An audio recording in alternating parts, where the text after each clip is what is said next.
এই তিনটে গ্রাম ছিল তো। গোবিন্দপুর ছিল এখন যেখানে ফোর্ট উইলিয়াম আছে। ফোর্ট উইলিয়ামের গোবিন্দপুরতে যে গ্রামের বাসিন্দাদের উঠিয়ে দেওয়া হয়, তারা বেশ কিছু চলে আসে আমাদের এই শোভাবাজার বাগবাজার অঞ্চলে, তারা চলে আসে, কিছু বালিতে চলে যায়, ছড়িয়ে ছিটিয়ে যায়, গোবিন্দপুর অ্যাবেন্ডেন্ট হয়ে যায়। তাই জন্য আমরা বলি ধার ধারে গোবিন্দপুর। পালকি ধর্মঘট হয়, এইটা হচ্ছে একটা বড় ইভেন্ট। যানবাহনের পরিবর্তনের, কলকাতার পরিবর্তনের বিষয়টা নিয়ে যদি তুমি আলোচনা করতে থাকো, ডালহৌসির চত্বরের সামনে এরকম একটা খুঁটি পোতা থাকতো, তার পাশে লেখা থাকতো একটা পালকি, ফাঁকা পালকি থাকতো, পালকির সামনে কেউ থাকতো না, ওখানে গিয়ে চেঁচাতে হতো, কে আছো গো ঠাকুরপো, কে আছো গো এসো বলে। হঠাৎ চার জায়গা থেকে চারটে লোক আসতো, তারা চারদিকে নাকি ছড়িয়ে থাকতো, এবং পালকিটা কিন্তু তখনকার দিনে গণপরিবহন হিসাবেই ছিল। প্রায় 6 মাস ধরে কলকাতায় আসতো তারা। কলকাতাকে দ্বিতীয় লন্ডন করে দেওয়ার কথা সত্যিই ভেবেছিল, এবং পরিবেশ, বাড়ি ঘর তোর জিনিসপত্র সেভাবেই ছিল। যে পালকিকে দুরকমভাবে ভাড়া দেওয়া হতো, একটা হচ্ছে ডিস্টেন্সে, এখান থেকে তুমি রাসবিহারী এভিনিউ যাবে, একটা ভাড়া দিলে, ফর এন এক্সাম্পল বলছি, আর একটা হচ্ছে ঘন্টায়, তুমি 1 ঘন্টায়, যেমন এখনো আমাদের দেখবে ভাড়া দেওয়া। এবার যারা পালকি বইতো না, তাদের বলা হতো বেহারা, তারা কিন্তু আসতো উড়িষ্যা থেকে, তারা কিন্তু রান্না করতো না, তারা কিন্তু এটা বয়াবার জন্যই আসতো, 4 জন যেটা হু না করে নিয়ে যেত, করে স্ট্রাইকে যায়। তাই জন্য এই বিষয়টার নাম হচ্ছে ধর্মঘট। আমরা কিন্তু এই ধর্মঘট কাটাটা ওইখান থেকে পাই। একটা পালকিকেই মোটামুটি উল্টো করে 2টো চাকা লাগিয়ে দিল আর 2টো ঘোড়া লাগিয়ে দিল, সেই গাড়ি, একটা গাড়ি তৈরি হয়ে গেল। সেই গাড়িটা ইংরেজরা বলতে লাগলো ব্রাউনবেরি গাড়ি, আর বাঙালিরা বলতে লাগলো পালকি গাড়ি।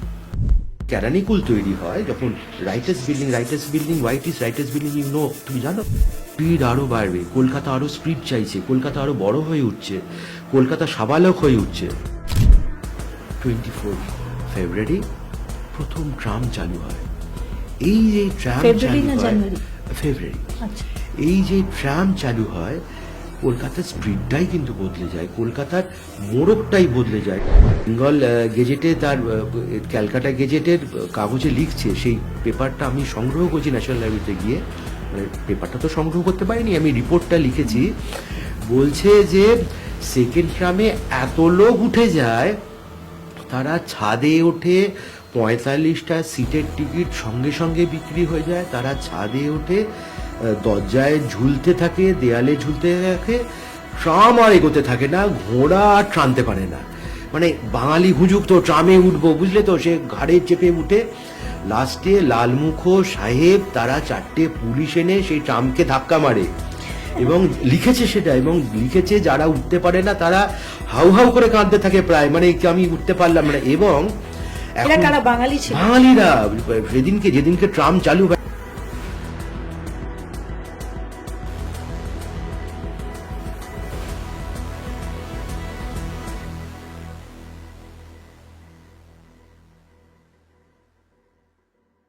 নমস্কার, পডকাস্ট বাই রেনেসার আরো একটা এপিসোডে আপনাদের সবাইকে স্বাগত। আজকের এপিসোডে আমি আলোচনা করব একদম অফবিট একটা টপিক নিয়ে, যেটা আপনারা খুব সচরাচর শোনেননি, কিন্তু যার সঙ্গে আমাদের এই শহর, যেখানে আজকে আমি বসে আছি, এই কলকাতা শহরের একটা গভীর কানেকশন রয়েছে, যেটা না হলে আমরা এক জায়গা থেকে এক জায়গায় যেতেই পারবো না। আমি কথা বলছি গণপরিবহন নিয়ে, যেটা না থাকলে আমাদের জীবন স্তব্ধ হয়ে যাবে। কিন্তু এই গণপরিবহনের একটা ইতিহাস রয়েছে, বিশেষ করে কলকাতার গণপরিবহন কেমন ছিল, কেমনভাবে বিবর্তিত হলো, কলকাতার ইতিহাসের সঙ্গে যা ওতপ্রোত জড়িত। আজকে সেই বিষয়েই আমি আলোচনা করব, আর এই বিষয়ে আলোচনা করার জন্য অত্যন্ত গুণী একজন মানুষকে আমরা পেয়েছি। তবে যদিও তিনি অন্তরালে থাকতেই ভালোবাসেন, তাই তাকে ক্যামেরার সামনে আনার জন্য, এই পডকাস্টে আনার জন্য আমাকে কম কসরত করতে হয়নি। তিনি সংগ্রাহক হিসেবে তার একটা বিশাল ব্যাপ্তি রয়েছে, বিশাল পরিচয় রয়েছে, যেটাকে তিনি খানিকটা লুকিয়েই রাখতে ভালোবাসেন। ভীষণ ইন্ট্রোভার্ট একজন মানুষ, আর তার সঙ্গে সঙ্গে তিনি একজন গবেষকও বটে। আজকের এই আলোচনা শুরু করার আগে যারা আমার সঙ্গে এতদিন ধরে জড়িত রয়েছেন তাদেরকে এই মানুষটি সম্পর্কে পরিচয় করে দিই। সৌভিক মুখোপাধ্যায়, সংগ্রাহক এবং গবেষক। সৌভিকদা, স্বাগত তোমাকে। নমস্কার, কিন্তু নমস্কার। নমস্কার করার দর্শকদের নমস্কার করো। একটা কথা বলে দিই যে যারা আমার চ্যানেলের সঙ্গে যুক্ত, আমার সম্পর্কেও যারা জানতে চান, সৌভিকদার সঙ্গে আমার সম্পর্কটা আজ বোধহয় 20-21 বছর হয়ে গেল। হ্যাঁ। 20-21 বছরের সম্পর্ক, এবং আমি তো আসলে একজন সাংবাদিক এবং সঞ্চালিকা। তো যখন নিউজ পড়া শুরু করি টিভি বাংলায়, তখন আমার প্রথম প্রডিউসার, ডিরেক্টর ছিল সৌভিক মুখোপাধ্যায়, সৌভিকদা। এবং সৌভিকদা কিন্তু একজন সাংবাদিকও বটে।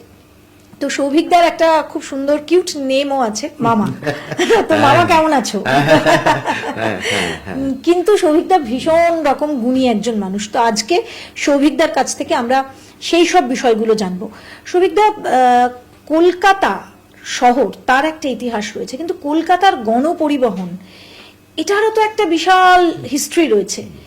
এটা কিভাবে হতো সেটা যদি একটু বল। আসলে কি জানো, কোনো শহরের ইতিহাস যদি জানতে চাও, যে কোনো শহরের, তার গণপরিবহনের উপর সেই শহরের চলাচল, তার বড় হয়ে ওঠা, সেটা পুরোটাই নির্ভর করে। এবং গণপরিবহনের রিফ্লেকশনের উপর দিয়ে সাধারণ মানুষ তার চলাচলের উপর নির্ভর করে একটা শহরের ইতিহাসকে ধরা যায়। এটাই হচ্ছে প্র্যাকটিক্যাল ইতিহাস, বা প্রধানত একটা শহরকে চেনার একটা সহজতর উপায়।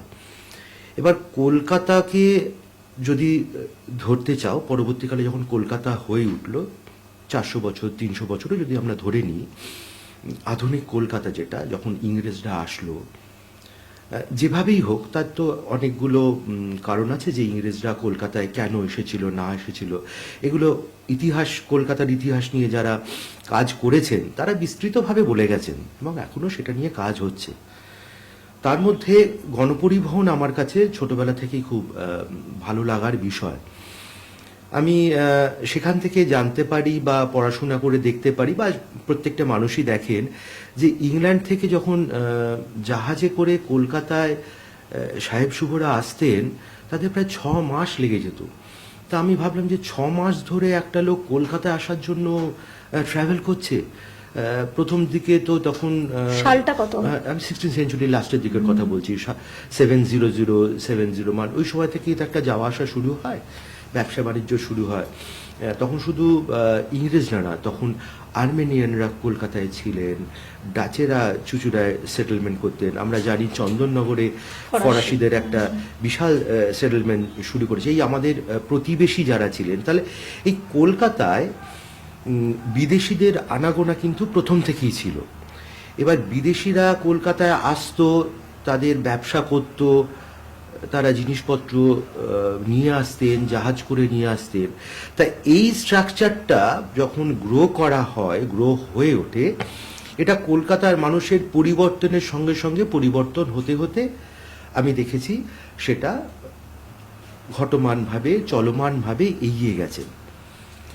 এবার যদি এই যাওয়া আসাটাকে, এই চলাচলটাকে যদি আমি রিসার্চের মাধ্যমে ধরতে চাই, পড়াশোনার মাধ্যমে ধরতে চাই, তাহলে আমি দেখেছি আমার দুটো ভাগে আমি এই বিষয়টাকে ভাগ করে কাজ করি। একটা হচ্ছে সংগ্রহের দিক দিয়ে, আরেকটা হচ্ছে তার থিওরিটিক্যাল দিক দিয়ে, তার প্র্যাকটিক্যাল কি জিনিস পাওয়া যায়, তাকে কি করে সংরক্ষণ করা যায়, তাকে কি করে মিউজিয়ামের কাছে দেওয়া যায়, এবং আমাদের এই গণপরিবহনের এই টোটাল বিষয়টা কি করে আমাদের কলকাতা সাধারণ মানুষের কাছে তুলে ধরা যেতে পারে। এই ইতিহাসটা, মানে আমি যদি বলি সেভাবে, যে পালকি থেকে পাতরার রেল কিভাবে আমরা পুরো ব্যাপারটাকে এক মডেলের মধ্যে আনতে পারি, এগুলো নিয়ে গবেষণা করি। কত বছর ধরে করছো? হ্যাঁ, 20 বছর হয়ে গেল, প্রায় 20 বছর। 20 বছর ধরে আমি এটা নিয়ে কাজ করছি, এবং এটা নিয়ে আমি শুধুমাত্র সংগ্রহ করছি না, আমি মাঠে নেবে আমাদের একটা বিষয়ও আছে, চলাচল আছে, সেইটা নিয়েও আমি কথা বলবো। আমার সংস্থার সাথে যুক্ত আছি। সই সংগ্রহ করো? সই সংগ্রহ করি, এবং শুধু সই সংগ্রহ করি না, আমার এটা বিভিন্ন ধরনের সংগ্রহ আছে। এখন সংগ্রহ নিয়ে আলোচনা করতে গেলে সেটা আরেকটা পোর্শনে আছে, যেমন সই করা বইয়ের সংগ্রহ। রবীন্দ্রনাথের আমি নিয়েও এসেছি, দেখানো যদি হয় তাহলে কখনো দেখিয়ে দিতে পারি। বাঙালির লেখকের সই করা বই হতে পারে। আসলে বেসিক্যালি আমি যে বিষয় নিয়ে সংগ্রহ করি তাকে বলা হয় এফেমেরালস। এটা নিয়ে আমি আলোচনায় ঢুকবো, কিন্তু গণপরিবহনের পরিবর্তনটা যদি আমি একটু আলোচনা করি, তাহলে যখন কলকাতা গ্রো করে, মানে সুতানুটি, গোবিন্দপুর এবং কলকাতা, এই তিনটে যখন মার্জ হয়ে যাওয়ার পরে তিনটে গ্রাম ছিল, এই তিনটে গ্রাম ছিল তো গোবিন্দপুর ছিল এখন যেখানে ফোর্ট উইলিয়াম আছে। ফোর্ট উইলিয়ামের গোবিন্দপুরদের যে গ্রামের বাসিন্দাদের উঠিয়ে দেওয়া হয়, তারা বেশ কিছু চলে আসে আমাদের এই শোভাবাজার, বাগবাজার অঞ্চলে তারা চলে আসে, কিছু বালিতে চলে যায়, ছড়িয়ে ছিটিয়ে যায়, গোবিন্দপুর অ্যাবেন্ডেন্ট হয়ে যায়, তাই জন্য আমরা বলি ধারে গোবিন্দপুর। এবং তারপরে কলিকাতা এবং শোভাবাজার, সুতানুটি এবং এই অঞ্চলে তিনটে গ্রাম মিলিয়ে তৈরি হয় কলকাতা। এই যখন বৃহত্তর কলকাতা কনসেপ্টটা আসে, তখন যে গণপরিবহনের ভাবনাটা আমাদের চোখের সামনে উঠে পড়ে। আগে তো মানুষ হেঁটেই যাওয়া আসা করতো, তখনকার দিনে একদম তুমি যদি প্রথম দিকে ধরো পালকি, এই যে রাইটার্স বিল্ডিংয়ের রাইটার্সরা, তারা একসময় পালকিতে উঠতো, তাদের পালকিতে ওঠা বারণ করে। আসলে বিষয়টা হচ্ছে যে পালকি কি আদৌ গণপরিবহন ছিল নাকি ব্যক্তিগত মানুষের জন্য ব্যবহার করা হতো? এটা আমার কাছে একটা খুব ইন্টারেস্টিং জায়গার মধ্যে আসে। আগে তো লোকে হেঁটেই যাওয়া আসা করতো, যে এক ক্রোশ পথ হাঁটতে হতো, দু ক্রোশ পথ হাঁটতে হতো, ঘোড়ায় করে যেত। এখন এই পরিবর্তনটা তুমি সংগ্রহের মধ্যে দিয়ে কি করে রাখবে? তুমি তো পড়েছো, তুমি তো জেনেছো। এবার ধরো আমি খুব ইন্টারেস্টিং ভাবে কতগুলো তথ্য পাই। 1826 এই সময় কলকাতায় একটা পালকি ধর্মঘট হয়। এইটা হচ্ছে একটা বড় ইভেন্ট, যানবাহনের পরিবর্তনের, কলকাতার পরিবর্তনের বিষয়টা নিয়ে যদি তুমি আলোচনা করতে থাকো। 1826-এ দেখা যাচ্ছে যে পাঁচু রায় বলে এরকম একজন ভদ্রলোকের হাত ধরে একটা বিশাল ধর্মঘট হয়। সেটা হচ্ছে পালকি ধর্মঘট। কেন পালকি ধর্মঘট হয়? এই মানুষ হেঁটে যাওয়ার পরে যখন পালকি আসে, তখন কিন্তু এটা ম্যান পাওয়ারে পরিবর্তিত হয়, মানে মানুষ কাঁধে করে নিয়ে যাচ্ছে। এটা সেই সময় কিন্তু গণপরিবহন হিসাবেই ছিল। এর রেফারেন্স তুমি যদি দেখতে চাও তাহলে দেখবে কৃতীন্দ্রনাথ ঠাকুরের কলিকাতার চলাফেরার একাল ও সেকাল বলে একটা বইয়ের মধ্যে দেখা যাচ্ছে।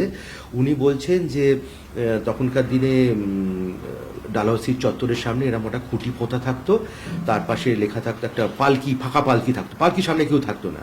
ওখানে গিয়ে চেঁচাতে হতো, কে আছো গো ঠাকুরপো, কে আছো গো এসো বলে। হঠাৎ চার জায়গা থেকে চারটে লোক আসতো, তারা চারদিকে নাকি ছড়িয়ে থাকতো, এবং পালকিটা কিন্তু তখনকার দিনে গণপরিবহন হিসাবেই ছিল। এখন পালকিটা একটা বড় এপিসোড।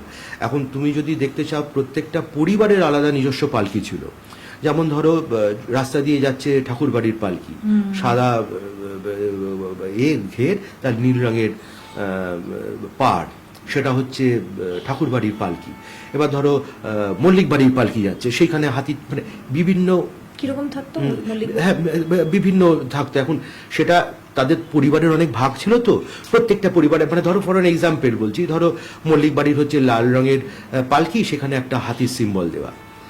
এই পালকি শুদ্ধ মহিলারা যেত, মহিলাদের গঙ্গা স্নানের জন্য তারা সাধারণত, এবং পালকি শুদ্ধ এরা ডুবিয়ে চুবিয়ে নিয়ে চলে আসতো।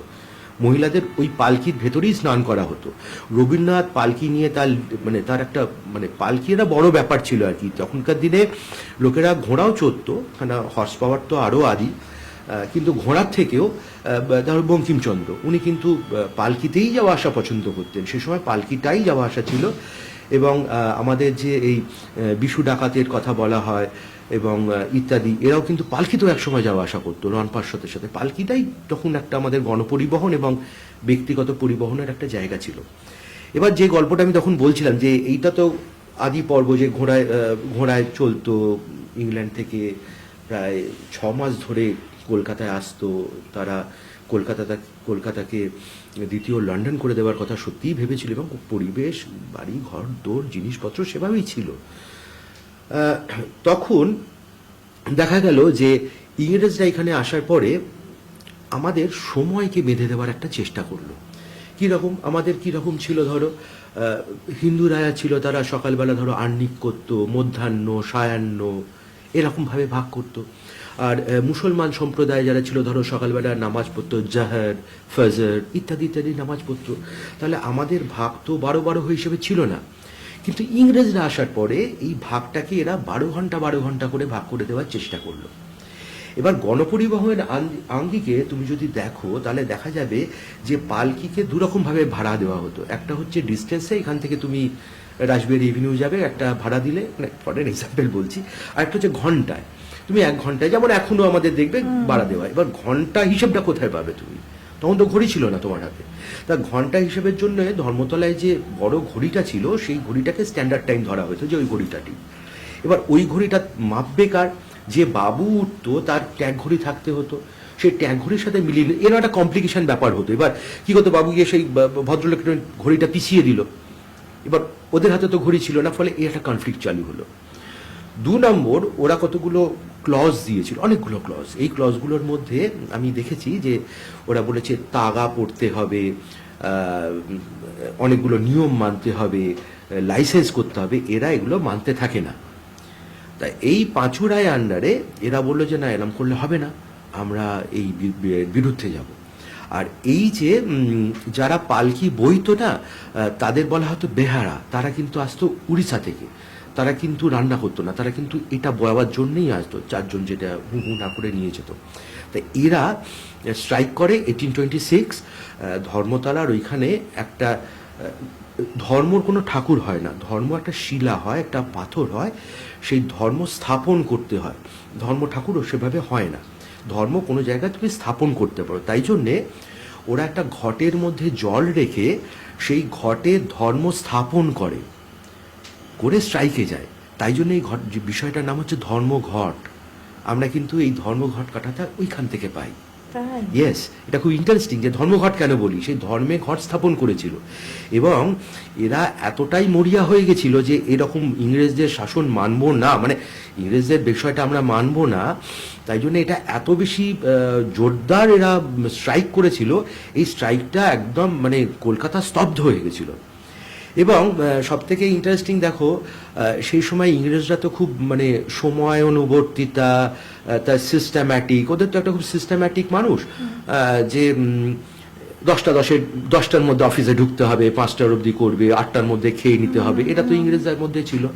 ফলে তারা দেখলো যে এ তো মহা মুশকিল, আমি অফিস যেতে পারছি না, কাজ করতে পারছি না, আমাদের গণপরিবহন বন্ধ হয়ে যাচ্ছে। তখন মিস্টার ব্রাউনল বলে একজন ভদ্রলোক রেগে মেগে একটা পালকিকেই মোটামুটি উল্টো করে 2টো চাকা লাগিয়ে দিল আর 2টো ঘোড়া লাগিয়ে দিল। সেই গাড়ি, একটা গাড়ি তৈরি হয়ে গেল। সেই গাড়িটা ইংরেজরা বলতে লাগলো ব্রাউনবেরি গাড়ি, আর বাঙালিরা বলতে লাগলো পালকি গাড়ি। এই পালকি গাড়ি কলকাতার রাস্তায় নেমে গেল। যখনই দেখা গেল যে ম্যান পাওয়ার থেকে is turning to a horse power, তখনই কিন্তু কলকাতার চিত্রটা পুরো বদলে গেল। স্পিড বেড়ে গেল, মানুষের গতিময়তা এগিয়ে গেল। আমার কলকাতা বড় হয়ে উঠল। আমার কলকাতাকে দেখাটা এইভাবেই, যে কলকাতা গণপরিবহনের মধ্যে দিয়ে পালকি থেকে, ঘোড়া থেকে কিভাবে একটা হর্স পাওয়ারে গতিময়তা এলো। এবার আমার এখানে ফোকাস হচ্ছে, এটা তো গবেষণার দিক, যে কলকাতা গতিময় হয়ে উঠছে, কলকাতার চলাচল বেড়ে যাচ্ছে। যেমন আমরা বললাম যে নৌকা করে, জাহাজ করে আসতো, সেখান থেকে পালকি, পালকি থেকে ঘোড়া, তারপরে পালকি, তারপরে একটা হর্স পাওয়ারের ব্রাউনবেরি, এই ধরনের বিষয় চালু হলো। এবার আমি এটা সংগ্রহ হিসাবে কিভাবে প্রতিষ্ঠা করতে পারি। সংগ্রহের দিক দিয়ে যে বিষয়টি নিয়ে আমি সংগ্রহ করি তাকে বলা হয় এফেমেরাস। এবার ধরো আমি যদি বলি যে তোমাকে আমি পালকি এই বিষয়টার কোনো ছবি দিলাম না, তোমায় লেখাপত্র দিলাম না, তোমায় সিনেমায় কিছু দিলাম না, এবার তুমি প্রমাণ করো পালকি বলে কিছু ছিল কি না।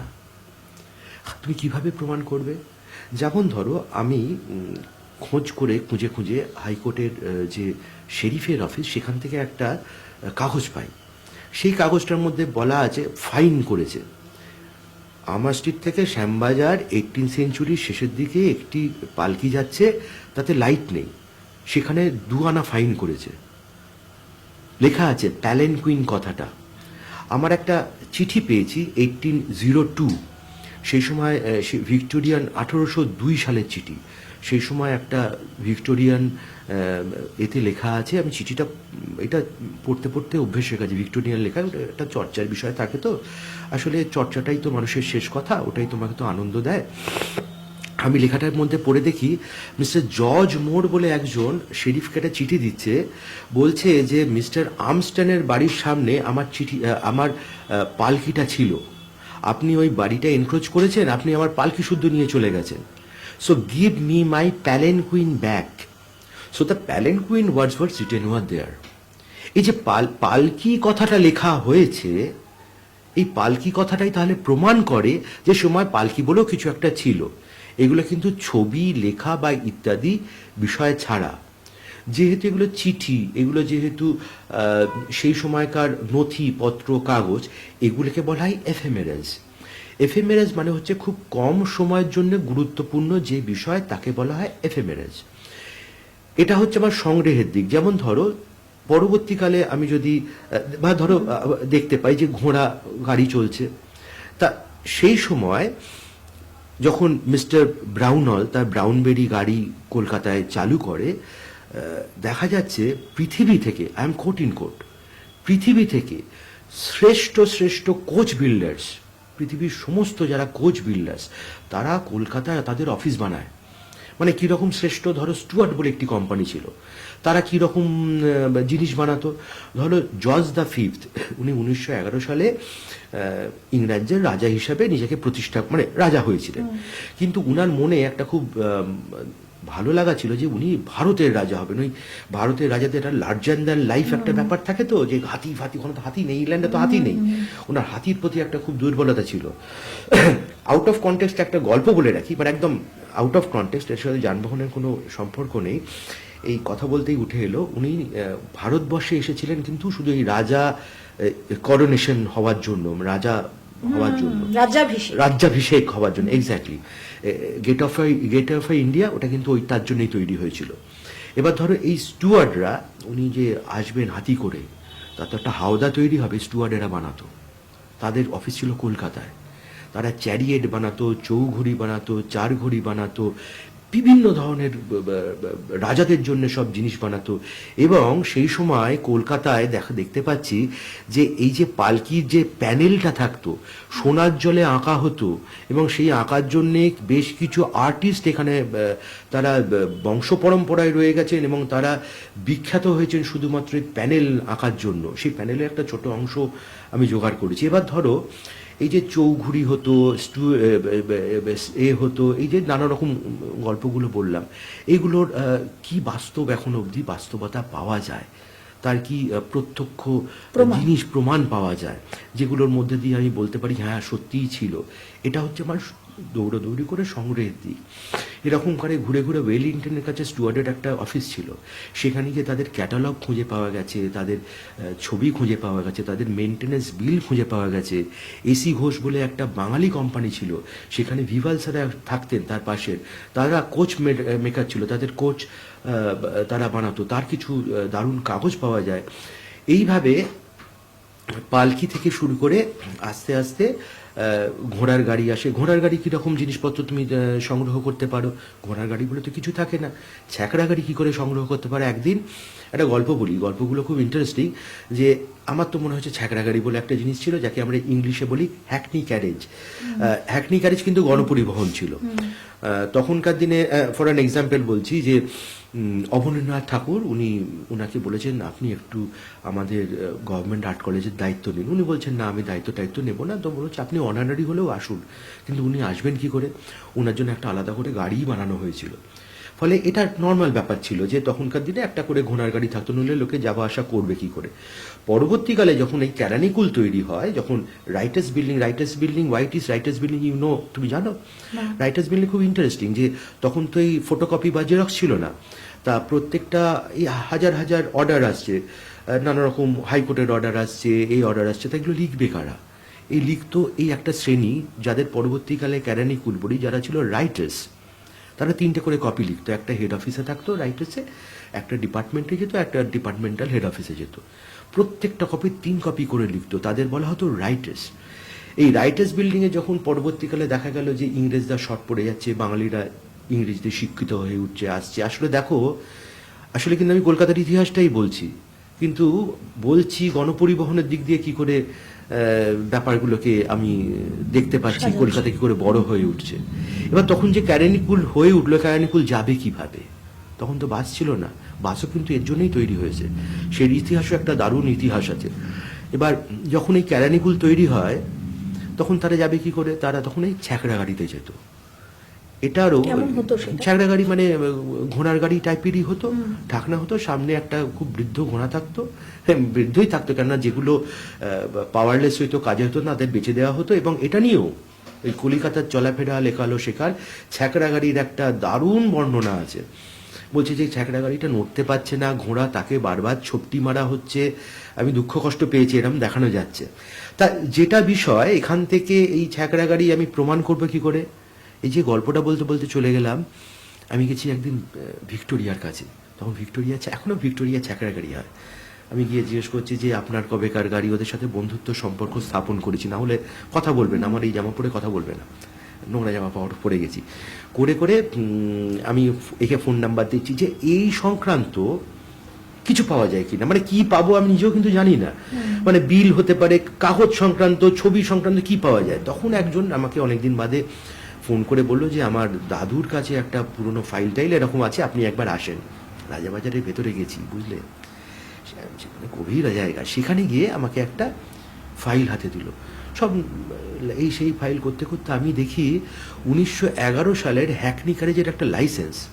এর থেকে বড় প্রমাণ তো আর কিছু হয় না যে সেই সময় এই ছ্যাঁকড়া গাড়ি বা এই ধরনের বিষয়ও ছিল। আসলে আমার ফোকাসটা হচ্ছে একদিকে যেমন গবেষণা এবং সেটাকে প্রমাণ, এই দুটো সাইমেন্টাসলি যদি যায় তাহলে তোমার একটা নিচের রিসার্চ ওয়ার্কটা শেষ হয়, যে তার পড়াশোনার দিকটা কি হলো এবং তার প্রমাণের দিকটা কি হলো।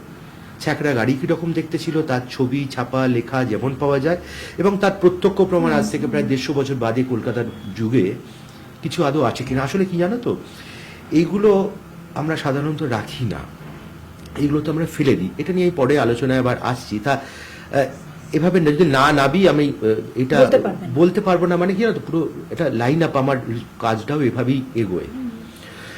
এবার ধরো এই হলো হ্যাকনি ক্যারেজেস হলো, এইখান থেকে আস্তে আস্তে ইংরেজরা দেখলো না এই স্পিডে হচ্ছে না, স্পিড আরও বাড়বে, কলকাতা আরও স্পিড চাইছে, কলকাতা আরও বড় হয়ে উঠছে, কলকাতা সাবালক হয়ে উঠছে। এবার আস্তে আস্তে ইংরেজরা দেখলো যে কলকাতা আরও স্পিড ডিম্যান্ড করছে, এখন শুধু হর্স পাওয়ারে চলছে না, মানুষ আরও তাড়াতাড়ি আরও সময় আসতে চলছে, কাজের প্রেশার বেড়ে যাচ্ছে, ব্যবসা বড় হচ্ছে, জায়গা বড় হচ্ছে, রেল চালু হয়ে গেছে, রেল একটা বড় গণপরিবহন ব্যবস্থা। হ্যাঁ, রেল 1830s সেই সময় থেকে শুরু হয়ে গেছে, 50s সময় থেকে শুরু হয়ে গেছে, তার ফলে সেটা একটা বড় ব্যাপার হয়ে গেছে, কিন্তু সেটা সারা ভারতবর্ষের আঙ্গিকে চালু হয়ে গেছে, স্পিড বেড়ে গেছে। এবার কলকাতা কি করবে? কলকাতা তো সেই স্পিডের সাথে মেলাতে হবে। হাওড়া স্টেশন চালু হয়ে গেছে, শিয়ালদা স্টেশন চালু হয়ে গেছে, পুরো ব্যাপারটাকে লিঙ্ক আপ করবে। কলকাতা তখন আরও স্পিড ডিম্যান্ড করে। তখন ওই 1873 24 ফেব্রুয়ারি প্রথম ট্রাম চালু হয়। এই যে ট্রাম চালু হয় ফেব্রুয়ারি, এই যে ট্রাম চালু হয়, কলকাতার স্পিডটাই কিন্তু বদলে যায়, কলকাতার মোড়কটাই বদলে যায়, কলকাতার ব্যাপারটাই বদলে যায়। মানে 10টা 10-এর ট্রাম, 9টা 10-এর ট্রাম, 11টা 10-এর ট্রাম, টাইম টেবিল হয়ে যায়। কলকাতা একটা ছকে বাঁধে, কলকাতা একটা ছন্দ পায়। একটা খুব মজার গল্প বলি। কলকাতা হুজুগে বাঙালি ট্রাম চলবে, দুদিন আগে বিজ্ঞাপন দিয়েছে। ট্রাম কিন্তু প্রথম চালু করার কথা ছিল শিয়ালদা থেকে বউবাজার হয়ে আর্মেনিয়ান ঘাট অবধি, ওই হাওড়া এবং শিয়ালদা এই লিঙ্কটা করবে, এখন যেটা মহাত্মা গান্ধী রোড। এবং প্রথম থেকে কিন্তু ট্রামে যেটা নিয়ে যাওয়া হবে সেটা কিন্তু মানুষ নয়, জিনিসপত্র। গণপরিবহনের জায়গাতেই ছিল না ট্রাম, ট্রাম ছিল শুধুই মাল পরিবহনের জন্য। হ্যাঁ, এবং প্রথম দিন যখন ট্রাম চালু হয় 9টা 15-এ ফার্স্ট ট্রাম যাবে, 9:30 সেকেন্ড ট্রাম যাবে। তখন কিন্তু ফার্স্ট মানে ভাগ ওভাবে ছিল যে ফার্স্ট ক্লাসের জন্য আলাদা ট্রাম, সেকেন্ড ক্লাসের জন্য আলাদা ট্রাম। এখন যেমন আমরা যে ট্রামটা দেখতে পাই, ট্রাম এগুলো আলাদা ছিল। এই ট্রাম নিয়েই আমার একটা ভিভিড কাজ, এই ট্রাম নিয়েই আমার বিস্তর পড়াশোনার চেষ্টা করা, এই ট্রাম আমার একটা বড় অধ্যায় আমার ধরে রেখেছে। কেন ট্রামের ইতিহাস বলা মানে আসলে কলকাতার ইতিহাসই বলা।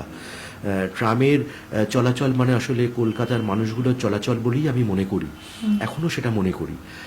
তা যে গল্পটা বলতে গিয়ে আমরা বেরিয়ে গেলাম, 9:15 ফার্স্ট ট্রাম, সেকেন্ড ট্রাম এবং 9:30 first tram, second tram, first ক্লাসের ফার্স্ট ট্রাম, সেকেন্ড ট্রামের সেকেন্ড ট্রাম। ফার্স্ট ট্রাম 3টে সাহেব উঠলো, 9:15 ফার্স্ট ট্রাম ছাড়লো, ফার্স্ট ক্লাসের ফার্স্ট ট্রাম টুকটুক টুকটুক করতে করতে বেরিয়ে গেল, কোনো অসুবিধা হলো না। কিন্তু 9:30 যে ট্রামটা ছিল 9:15 নাগাদ ইস্ট বেঙ্গল রেলওয়ে শিয়ালদায় আসে এবং আমি নিজে পড়েছি, সেই রিপোর্টটা দেখেছি। একটা রিপোর্টার বেঙ্গল গেজেটে তার ক্যালকাটা গেজেটের কাগজে লিখছে, সেই পেপারটা আমি সংগ্রহ করছি ন্যাশনাল লাইব্রেরিতে গিয়ে, মানে পেপারটা তো সংগ্রহ করতে পারিনি, আমি রিপোর্টটা লিখেছি।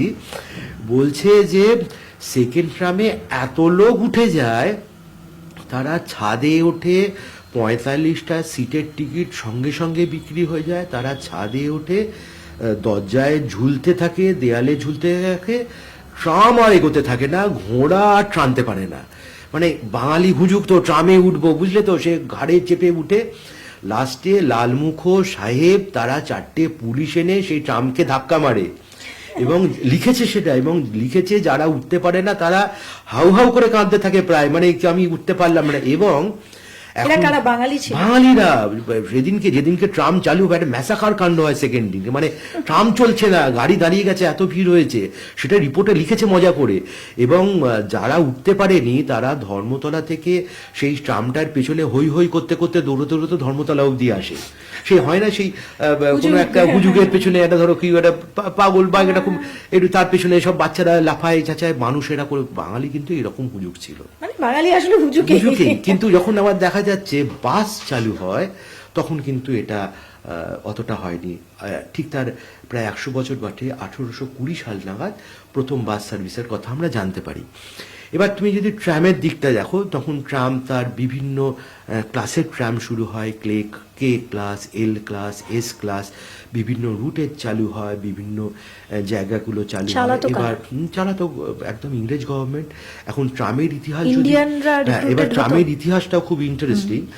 সেটা হচ্ছে এই 1873 যখন ট্রাম চালু হয়, তারও 2 বছর আগে কলকাতা গভর্নমেন্ট ইংরেজকে বলে, ভাই একটু একটা ট্রামের কথা ভাবছি, একটা ট্রাম যদি করা যায়। তা ইংরেজ গভর্নমেন্ট, ইংল্যান্ড থেকে রাজা বলে, ওসব আমরা পারবো না, তোমরা নিজেরা যা পারো বুঝে করে নাও, আমাকে এর মধ্যে রেখো না। তখন এই যে বাংলা গভর্নমেন্ট, তখন তো 3টে প্রেসিডেন্সি ছিল, বেঙ্গল প্রেসিডেন্সি, বম্বে প্রেসিডেন্সি আর ম্যাড্রাস প্রেসিডেন্সি, বাংলা গভর্নমেন্ট বা বেঙ্গল প্রেসিডেন্সি। তারা একটা কোম্পানিকে দায়িত্ব দেয়, বলে যে তোমরা এইটাকে করার চেষ্টা করো, বলে তারা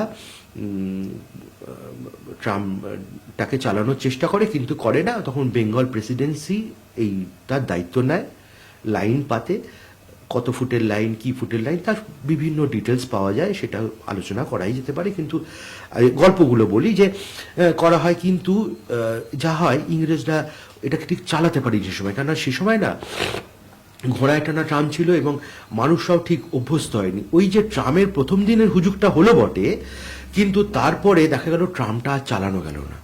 9 মাস বাদে ট্রামটা বন্ধ হয়ে যায়, ডিসেম্বর মাসেই বন্ধ হয়ে যায়। তার প্রায় 9 বছর বাদে তখন ভাবে যে এত সব লাইন টাইন পাতা হয়ে গেছে, পড়ে আছে, এগুলো সব উপরে তুলে বেচে দাও। তখন ওরা একটি কোম্পানিকে হাতে দেয়, যারা সিটিসি কোম্পানি চালু করে ইংল্যান্ডের, ওইখানকার রেজিস্টার্ড, ওইখানকার যে শেয়ার অফিস ছিল সেখানে রেজিস্টার্ড করে। এই ট্রাম কোম্পানি পরবর্তীকালে সিটিসি হয় এবং সেখান থেকেই সিটিসি চালু হয় 80s সময় থেকে, এবং দেখা যাচ্ছে যে 1900 এই সময় থেকে ট্রাম ইলেকট্রিফিকেশন শুরু হয়। এর মধ্যে একটা গল্প বলে যাওয়া যায় যে 1990 থেকে 1900 এই সময় কিন্তু কলকাতায় স্ট্রিমের ট্রাম চলেছিল। তার 2-1টা ছবি আমি দেখতে পেয়েছি। 7 নম্বর ট্রাম একটা দেখতে পাই, সেটা খিদিরপুরের কাছে, ইত্যাদি ইত্যাদি এরকম আছে ট্রাম। এই ট্রামটা কিন্তু পরবর্তীকালে টোটালি ইংরেজ বাহাদুর হতো, এবং সব থেকেই ইন্টারেস্টিং হচ্ছে 1970 অবধি কিন্তু ট্রাম ইংরেজরা চালিয়েছিল। স্বাধীনতার পরেও কিন্তু ইংরেজ কোম্পানি ছিল। তাই ইয়েস, এবং তাই জন্য তো ট্রাম একটা সফট টার্গেট ছিল।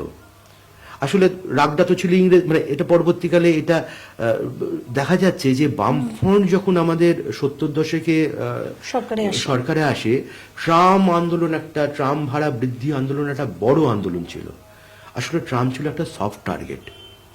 সেই সময় আমি 1910-11 কথা বলছি, সেই সময় ট্রাম সারা কলকাতায় ছড়িয়ে পড়ে, বিস্তৃতভাবে ছড়িয়ে পড়ে, এবং তার একটা চলাচল শুরু হয়। ট্রাম একটা ইতিহাসের অঙ্গ, কলকাতায় যেমন চলতে শুরু করে ট্রাম। এবার ট্রামের সংগ্রহ কি হতে পারে? সেই প্রাচীন যুগের টিকিট হয়, তার ছবি হয়, তার লেখা হয়, নানা রকম ভাবে জিনিস হয়।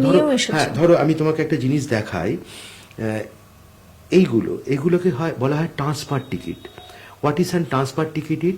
এই ওপর থেকে এই পোর্শনটা, আর নিচে একটা বাইফোকেশন আছে। এবার ধরো তুমি থাকো বেহালায়, তুমি যাবে গোলবাড়িতে, শ্যামবাজারের গোলবাড়িতে মাংস খেতে যাবে। তুমি কি করে যাবে? তুমি 36 নম্বর ট্রাম ধরে ধর্মতলায় নামলে, ধর্মতলায় নেমে 5 নম্বর ট্রাম ধরে তুমি চলে গেলে শ্যামবাজার। তুমি কিন্তু একটা টিকিটই কাটবে। এখনো তেমন হয়। ধরো আমি এখান থেকে হাওড়া ময়দান যাব, মেট্রো চালু হয়েছে, পাতাল রেল চালু হয়েছে, তুমি এখান থেকে মেট্রো ধরে ধর্মতলায় গেলে, ধর্মতলা থেকে একটা টিকিটই চলে গেলে, ট্রেনেও সেটা চলে। এই যে টিকিট, এটা কিন্তু তখনও ছিল। এই যে টিকিটগুলো আমি তোমাকে দেখালাম, এগুলো কিন্তু সবই ছাপা হয়েছে 1910, 15, 20 সালে ইংল্যান্ড থেকে। আসলে এই ধরনের জিনিসগুলো কিন্তু আমরা জমাই না, আমরা ছিঁড়ে ফেলে দিই, বাস থেকে উঠে আমরা ছেড়ে ফেলে দিই। কিন্তু এই টিকিটগুলো অনেকগুলো জিনিস রাখে, যে ট্রামের চলাচলের সাথে সাথে কলকাতার ইতিহাস কিরমভাবে জড়িয়ে আছে দেখো, কলকাতার মানুষ কিভাবে জড়িয়ে আছে দেখো। এই যে টিকিটটা দেখছো, এই টিকিটের ওপরের দিকে লেখা আছে কোন ট্রাম কোথায় যেত, কোথায় বেশি। এবার ধরো তুমি যদি রিসার্চ করে দেখলে যে ভবানীপুরে প্রচুর ট্রাম যাচ্ছে, তাহলে তুমি বুঝলে যে ভবানীপুরে বেশি মানুষ। তুমি দেখলে নিউ টাউন বলে কোনো জায়গায় ট্রামের টিকিটের মধ্যে তার অস্তিত্ব নেই, তার মানে নিউ টাউন তখন গজায়নি। কিন্তু ভবানীপুরে দেখলে প্রচুর ট্রাম যাচ্ছে, তাহলে তুমি বুঝতে পারলে যে ভবানীপুরে একটা সেটেলমেন্ট আছে, একটা মানুষ বেশি থাকে। তাহলে এটা তো বোঝা যায় যে কলকাতায় বিস্তৃতি আর পরিধি কতটা ছিল, এই ট্রামের এই ধরনের টিকিট থেকে বোঝা যায়। এই টিকিটের মধ্যে আরো কতগুলো জিনিস বোঝা যায়। ধরো সেই সময় ভাড়া কত ছিল। So you will get a socio economic structure of the thing. কেমন ছিল ভাড়া? এই যে এখানে দেখো 7-9 পয়সা, 9 পয়সা পাইস সে সময় ছিল। 9 পয়সা তো পরবর্তীকালে 7 পাইস। পাইস মানে হচ্ছে সেই সময় এক পাইস ফাদার মাদার, যেগুলো 1910-15 সালে পাইস, এখানে পাইস লেখা। তা এই ধরনের টিকিটের মধ্যে দিয়ে আমরা কি ধরনের জিনিস দেখতে পারি? এই টিকিটগুলোর মধ্যে দিয়ে আমরা সেই সময়কার একটা সোশিও ইকোনমিক স্ট্রাকচার দেখতে পারি। একটু আগে যেটা বলছিলাম, যে আমরা যদি দেখি ভবানীপুরে প্রচুর মানুষ যাচ্ছে, সেটার আমরা বলতে পারি যে কলকাতায় পরিধি বিস্তৃতি কিরকম ছিল, কিন্তু পপুলেশন কিরকম ছিল। কিন্তু সব থেকে মানে ইন্টারেস্টিং যে জিনিসটা আমার কাছে উঠে এসেছে, যে জিনিসটা আমার মনে হয়েছে, যে এই যে কলকাতার মানুষের রুচির পরিবর্তন, এটাও কিন্তু এই ধরনের টিকিটের মধ্যে দিয়ে দেখা যায়। যে আমি যে এই যে জামাটা পরেছি, এই যে তুমি যে এই শাড়িটা পরেছো, এই শাড়িটা হয়তো 30-40 বছর আগে, কিন্তু তারও আগেকার মানুষরা কি ধরনের রুচি মধ্যে দিয়ে কলকাতার মানুষরা যেতেন, সেটা কিন্তু এই ধরনের টিকিটের মধ্যে দিয়ে বোঝা যায়। কিরকম? ধরো এই যে টিকিটটা আছে, তার একটা ডিজাইন হয়েছে, তার একটা লেটারিং এর ডিজাইন আছে, তার একটা কালারিং এর ডিজাইন আছে। এই ডিজাইনটা কিন্তু পার্ট অফ পপুলার আর্ট। কিরকম আর্ট আমাদের গোদা ভাষায় 2 রকম, একটা হচ্ছে নাচ গান ইত্যাদি, যাকে আমরা ক্লাসিক্যাল আর্ট বলি। কিন্তু এই যে মানুষের প্রত্যহ পরিবর্তন হচ্ছে, যে বিজ্ঞাপনের ভাষা বদলাচ্ছে, রুচির ভাষা বদলাচ্ছে, জামা কাপড়ের ভাষা বদলাচ্ছে, সিটিস্কেপ বদলাচ্ছে, এগুলো কিন্তু রিফ্লেকশন অফ পপুলার আর্ট। এই যে ধরো দেয়ালে যে হিজিবিজি লিখে যায়, এটা কিন্তু সেই সময় শহুরে মানুষের মনের ভাব প্রকাশ। বাসের গায়ে লিখে রাখছে, ধর ট্যাক্সি লেখা হচ্ছে, এই যে মানুষটা ট্যাক্সি লেখাটা লিখছে, বা লিখছে 24 নম্বর 2 নম্বর, এই যে বাসের রুটের নাম্বার লিখছে, এ তো কোনো জায়গায় শেখেনি, এ তো একটা গ্যারাজের কর্মী মাত্র। সে তার বাপকে দেখেছে, তার ঠাকুরদার দেখেছে আঁকা, সেই আঁকা শিখেছে, বাউল ফকিরের মতন গুরুমুখী বিদ্যা। তো এইটা যে পরিবর্তন হচ্ছে এগুলো কিন্তু এই টিকিটের মধ্যে দিয়ে, নথির মধ্যে দিয়ে, পেপারের মধ্যে দিয়ে উঠে আসে। কালচারাল বিবর্তনটা উঠে আসে। দেখো, গণপরিবহনের মধ্যে দিয়ে আমরা কত কিছু দেখতে পাচ্ছি যেটা কলকাতার মানুষ, ট্রামের ইতিহাস বলা মানে, গণপরিবহনের ইতিহাস বলা মানে সেই শহরের ইতিহাসকেই বলা হয়। আসলে একটা শহরকে আমরা কিন্তু সবসময় গণপরিবহনের আঙ্গিকেই দেখি। এইভাবে যখন ট্রাম তার দাপট দেখিয়ে চলতে শুরু করে, হঠাৎ দেখা যায় যে ট্রামের মধ্যে কর্মী বিক্ষোভ শুরু হয়। তারা অত্যন্ত খারাপ মানুষের সাথে একটু বিচ্ছিন্ন হতে শুরু করে, প্রচুর ধর্মঘট হতে শুরু করে। মানে এখন যেরকম আমরা একটা সময় অবধি ছিল, এখন একটু কমেছে যে বাসের কন্ডাক্টরদের ব্যবহার খারাপ, তখনও তারা একটু স্নব ছিল। এবং যেহেতু 70s অবধিও প্রায় দেখা যাচ্ছে যে ট্রাম কোম্পানি, 60s অবধি, ওই সময় অবধি ট্রাম কোম্পানির ইংরেজ মালিকানাধীন ছিল, ফলে তারা কাজ করতে চাইছিল না। ভাড়া বৃদ্ধি আন্দোলন একটা বড় বিষয় পরবর্তীকালে বামফ্রন্টের, যেটা 70s স্বাধীনতার পরবর্তীকালের বলছি। কিন্তু এই সে সময় যখন স্বাধীনতা আন্দোলন খুব জায়গায় যায়, 1905, 1911 সালে যখন বঙ্গভঙ্গ হয় ইত্যাদি, সে সময় এই ট্রাম কর্মীরাও কিন্তু ঝাঁপিয়ে পড়ে। এবং মনে রাখতে হবে যে CITU, যে শ্রমিক সংগঠন, এটা কিন্তু ক্যালকাটা ট্রামেই কিন্তু প্রথম এই শ্রমিকদের জন্য বলার যে সিটিউ, এটা ইউনিয়ন, এটা কিন্তু ট্রামই 1926 ট্রাম ইউনিয়নই হচ্ছে প্রথম শ্রমিকদের ইউনিয়ন সারা ভারতবর্ষে, যারা শ্রমিকের কথাটা বলতে শুরু করে। ফলে এবং ট্রাম একটা জাতীয়তাবাদী আন্দোলনের মধ্যেও ঢুকে গেছিল পরবর্তীকালে। হ্যাঁ, মানে ট্রাম মানে পরবর্তীকালে দেখা যায় যে স্বাধীনতা আন্দোলনের 1946-90 সময় প্রচুর ট্রাম সারাক্ষণ ধর্মঘট করছিল। তারা চলতে চাইছো না, তারা বিদ্রোহ মানে স্তব্ধ করে দেওয়ার একটা জায়গায় গেছিল। কিন্তু এই স্তব্ধতার জায়গায় কিন্তু সাধারণ মানুষ সেই অসুবিধার মধ্যে পড়ছিল, যেটা আমি বলেছিলাম প্রায় 18 সেঞ্চুরির প্রথম দিকে, যখন 1826-এ পালকি ধর্মঘট হয়েছিল। History repeat itself. কলকাতাটা কিন্তু সেই জায়গায় এলো। মানুষ আমি বলছি, শোনো, মানুষ তিতুবিরক্ত হতে শুরু করলো। ট্রামকে তারা বললো, দূর, ট্রাম যাচ্ছে না, একটা ব্যবস্থা করতে হবে, অফিস যেতে পারছি না। তখন দেখা গেল 1916-17 থেকে এই 20 এই সময় বড়বাজারে যেসব লরিগুলো মাল খালাস করতে আসতো, তারা হঠাৎ কিছু লোক তুলে নিতে শুরু করলো। তারা কি করল? হ্যাঁ, এবং এটা অহিন্দ্র চৌধুরীর একটা আত্মজীবনের মধ্যেই পুরো লেখা আছে। এটা 1920 সালে প্রথম বাস রেজিস্ট্রেশন হয়, তাহলে ধরে নিতে হবে 1923 সালে প্রথম বাস চলতে শুরু করে। তাহলে তার একটু আগে পরেই হবে হয়তো 1916-17 এই সময়কার সময়। এই সময় একটা দেখা গেল যে লোকেরা লরিতে উঠতে শুরু করেছে, এবং যারা মোটা তারা উঠতে পারতো না, লিখেছে তার মনে মধ্যে, তাদের ঠেলে তোলা হতো। তাই জন্য লরি কোম্পানি কি করলো, একটা মই লাগিয়ে দিল। ওই বড়বাজারে মাল খালাস করতো, ওই বড়বাজারে ডালহাউসির ওই সাইডে ওখানে কোথাও দাঁড়াতো, লোকেরা বিকেলবেলা অফিসের পরে ওই গাড়িতে করে উঠতো, উঠে বাড়ি বাড়ি পৌঁছতো। তখন লরির মালিকরা দেখলো, বা এটা তো একটা ভালো ব্যবস্থা। তখন ওরা বেঞ্চ পেতে ফেললো এবং বসার জায়গা করে দিল, একটা সিস্টেমের মধ্যে চলে এলো এবং বাসের ব্যাপারটা চালু হলো। এখানে concept of bus has been coming out there Kolkata শহরে। তারা মোড অফ পরিবর্তন করলো। কিন্তু এইটার মধ্যে কি, যখন প্রথম দিন আমি যে গল্পটা বলেছিলাম যে ট্রামের লোকে উঠতে পারেনি, হাহুতাশ করেছে, ঠেলা মেরেছে, একটা কিওস সিচুয়েশন হয়েছে, পরের দিন বড় রিপোর্ট হয়েছে। কিন্তু বাসে সেটা হয়নি। বাস মধ্যবিত্তের একটা চাহিদার জায়গায় খুব এগিয়ে আসে এবং চাহিদার জন্যেই বাস চালু হয়। পরবর্তীকালে তো এখন আমরা আধুনিক যুগের কথা বলছি, 1924 সালে 52 নম্বর বাসের আমরা রুট পারমিট দেখতে পারি। তখন তো আর সিন্ডিকেট ছিল না যে রুট পারমিট করবে, এটা কাউন্সিল থেকে পাস করানো রুট, মানে সরকার থেকে রুট তখন পাস করিয়ে কাউন্সিল থেকে করে ইংরেজ সরকার থেকে কিন্তু শৃঙ্খলা মানে ডিসিপ্লিন ভাবে হলো। বিভিন্ন রুট চালু হয়, সরকারি রুট পরবর্তীকে চালু হয়। এইভাবে বাস চলতে থাকে, একই সাথে ট্র্যামও চলতে থাকে। এবার বাসের কম্পিটিশনে একসময় দেখা যায় যে ট্র্যামও বাস চালাতে শুরু করে। 1920 থেকে 26 ওই সময় ট্রাম বাস চালিয়েছিল, ট্রাম কোম্পানির বাস। তা নিয়ে সিদ্ধার্থ ঘোষের একটা দারুণ আর্টিকেলস আছে। আমি বেশ কিছু টিকিট পেয়েছি, দু একটা দুষ্প্রাপ্য ছবি পেয়েছি বাসের। ওরা 1926 সালে নাগাদ একটা বড় ব্রোশিওর ছাপিয়েছিল, সেটা কেমন দেখতে ছিল? সেটা ওয়ালফোর্ড কোম্পানির ছিল, তার ছবি আছে, ছবি দিয়েছি দেখে নিও, ওরা ছবি দিয়ে দিও।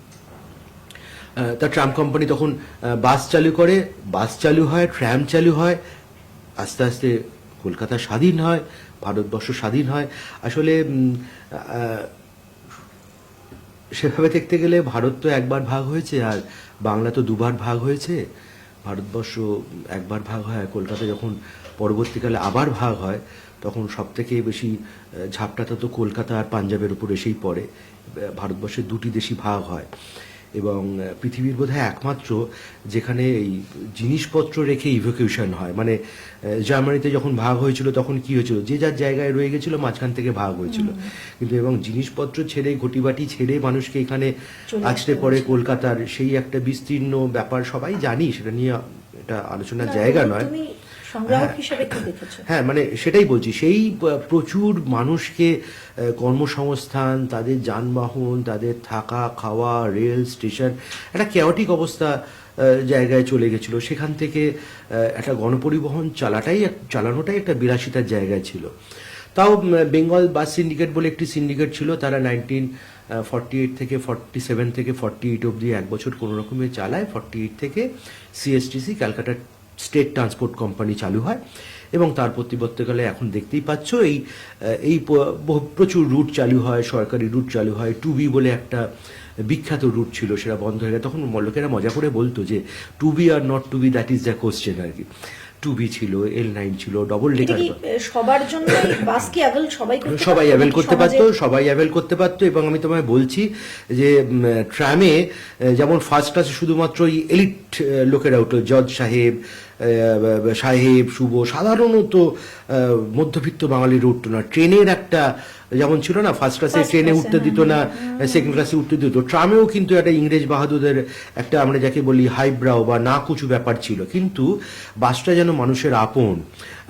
শ্রীপান্তের একটা জায়গার মধ্যে লেখা আছে যে ট্রামের ইতিহাস কলকাতার মাটিতে খোদাই করা রেলের পাতের মধ্যে আছে, আর বাসের ইতিহাস উড়ে যাওয়া পাখির মতন কলকাতার বুকে ঘুরে বেড়ায়। আসলে পার্থক্য দুটোর এটাই আর কি, যে এর মধ্যে অনেক তথাকথিত আভিজাত্য, গাম্ভীর্য, রাজার চাকর বা রাজার আমার মনিব, আর এগুলো ছিল সেই মধ্যবিত্ত বড় বাজারের জিনিসপত্র নাবিয়ে ওঠা, তোমার আমার ঠাকুরদা, তার বাপ মায়ের লোকজন যাওয়া আসার একটা পরিস্থিতি আসে। আক্ষরিক অর্থে একটা গণপরিবহন বলতে যেটা উচিত, সেটা প্রায় স্বাধীনতার পরে গড়ে ওঠে। সিএসটিসি ওঠে, নর্থ বেঙ্গল ওঠে, বিভিন্ন ওঠে। 1911 সালে তুমি জানোই, আসার পরে এই পুরো ব্যাপারগুলোকে মাঝ করে WBSTC চলি হয়। এর মধ্যে পাতাল রেল চালু হয়ে যায় 80s-এ।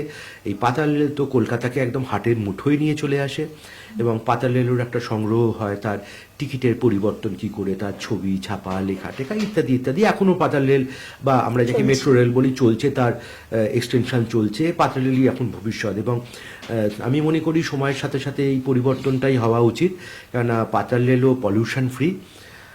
আসলে এইটা হচ্ছে সংগ্রহ এবং রিসার্চ একই সাথে। জাস্ট দু কথায় বলে দিই, আমার দুটো সংস্থার সঙ্গেও আমি যুক্ত। একটা হচ্ছে ক্যালকাটা বাসোপিডিয়া। আমরা কলকাতা বাসের অ্যানালিটিক এবং স্ট্যাটিস্টিক্যাল স্টাডিজ করি এবং তার হেরিটেজ নিয়েও দৌড়িদৌড়ি করি। যেমন শেষ কাঠের বাসটা এখনও বেঁচে আছে, সেইটাকে নিয়ে আমরা একটা বাস যাত্রা করেছিলাম 52, রামরাজাতলা থেকে শুরু করে হাওড়া থেকে এক্সটেনশন। মানে আমি দেখেছি বাসটাকে লোকে নমস্কার করছে, কেন? সেটা রামরাতলা যায়, ঠাকুমা রামরাতলা যেতে পারে না, বাসটাকে ধরে নমস্কার করে। মানে বাস এবং মানুষ এভাবেই, এটা কি মনে হয় অযান্ত্রিক সেই গল্পটা, যে যন্ত্র এবং মানুষ এক হয়ে যায়। ক্যালকাটা বাসোপিডিয়া এবং ক্যালকাটা ট্রাম ইউজার অ্যাসোসিয়েশন বলে একটি সংস্থা আছে, তার সাথেও আমি বহুদিনের সাথে যুক্ত। সেখানেও ট্রাম নিয়ে প্রচুর এনথুইস্টিক লোক আছে, যাতে ট্রাম উঠে না যায়, ট্রাম চলাচলের। খারাপ লাগে? হ্যাঁ, খারাপ লাগার তো কথাই, ট্রাম উঠে যাওয়ার তো কোনো কথাই ছিল না। ট্রাম উঠে যাবে কেন? যে যুক্তিগুলো দেওয়া হচ্ছে সেগুলো কোনো যুক্তিই নয়। যে মানে শহর এখন দৌড়চ্ছে, মানুষ দৌড়চ্ছে, সভ্যতা দৌড়চ্ছে, তার সঙ্গে ট্রাম কি পাল্লা দিতে পারছে? ট্রামকে তো দৌড়াতে দেওয়া হচ্ছে না, তাকে তো তার স্পেসটা দেওয়া হচ্ছে না। আমি যদি এখন রেল লাইনের উপরে একটা ঘর বানিয়ে দিই, রেল কি সেই স্পিডে যেতে চাইবে? তার জন্য তো একটা ডেডিকেটেড রাস্তা দিতে হবে। আমরা মেট্রোর বিরোধী নেই, কিন্তু দেখো, বড় শহরে সবসময় বড় যানবাহন থাকা উচিত। একটা ট্রামে 200 লোক, একটা অটোয় 4টে লোক। অটো কখনো বিকল্প হতে পারে না, ছোট ছোট জায়গায় যেতে পারে, গলি, কিন্তু এগুলো ট্রাম দিয়ে লাগানো উচিত এবং সেফ। এবং আমরা অ্যাক্সিডেন্টের কথা বলি, মহাসেতুতে সব থেকে বেশি অ্যাক্সিডেন্ট হয়। আমরা জ্যামের কথা বলি, আমরা কি বাইপাসে কোনো ট্রাম লাইন আছে? তাহলে তো জ্যাম হয় কেন? আসলে বিষয়টা সেটা না। বেশি গাড়ি যখন বেড়ে যায়, শহর তখন অটোমেটিকলি কোল্যাপস করে যায়। তখন বড় যানবাহন ছাড়া কোনো উপায় নেই। কলকাতার মতন এই ধরনের পলিউটেড শহরে এই ধরনের ইলেকট্রিক ভেহিকলসই একমাত্র ভবিষ্যৎ, মেট্রো ভবিষ্যৎ এবং তার কানেক্টিভিটি ট্রাম ভবিষ্যৎ। এটা নিয়ে গণপরিবহনের ভাবা উচিত, পরিবহন দপ্তরের ভাবা উচিত। এটাই থাকা উচিত, এটাই আমার রিসার্চ, এটাই আমার কাজ। কলকাতা যেমন চলতে থাকে, তার গণপরিবহনও চলতে থাকে, এভাবে আমারও কাজ চলতে থাকে। সুতরাং আমি কলকাতাকে আমার গণপরিবহনের চোখে দেখি, এভাবেই আমি বিষয়টাকে তোমার কাছে তুলে ধরলাম। তুমি আজকে আমাকে ডেকেছো, অনেক ধন্যবাদ।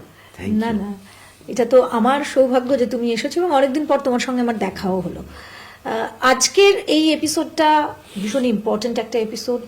কলকাতার ইতিহাস জানার জন্য, কলকাতার গণপরিবহনের ইতিহাস। আমরা ইতিহাস নিয়ে তো অনেকেই কথা বলি, আমরা পড়িও, কিন্তু গণপরিবহনের ইতিহাস একটা শহরকে কিভাবে পরিবর্তন করে দেয়, চাকা আবিষ্কার, ইঞ্জিনের আবিষ্কার, এগুলো সভ্যতাকে চেঞ্জ করে দিয়েছিল। ঠিক তেমনই কলকাতা শহর কিভাবে বিবর্তিত হলো সেটা গণপরিবহনের মাধ্যমে আজকে সেটা তুলে ধরলো সৌভিকদা।